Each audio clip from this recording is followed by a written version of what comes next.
साक्षीदार झाल्याचा राग धरून दुचाकी व घराचे नुकसान. गुन्हा दाखल.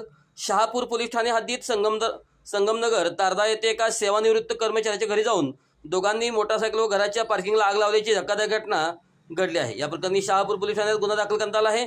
फिर्यादी तात्यासो शिवलिंग खिलारे वय वर्ष 60 राहणार स्वराज कॉलनी गली नंबर 8 संगमनगर तारदा यांनी दिलेल्या माहितीनुसार 19 सप्टेंबर रोजी रात्री 11 वाजता आरोपी गंगा प्रवीण पाटील राहणार ड्रीम रिसॉर्टजवळ संगमनगर तारदा व अब्दुल कयूम नौशाद तांबोई राहणार स्वराज कॉलनी गली नंबर 10 संगमनगर तारदा हे त्यांच्या घरी आले.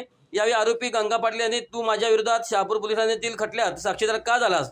तुला सांगितले होते साक्षी होऊ नको, तरीही तू साक्षी दिलीस. आता तुझी मोटरसायकल पेटवून देतो, तसेच तुझ्या घराला देखील आग लावतो असे धमकावत आरोपी अब्दुल कयूम तांबोई यांनी पेट्रोल ओतले.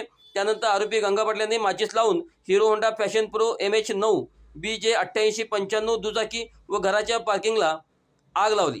या आगीत अंदाजे 15,000 रुपयांचे नुकसान झाले.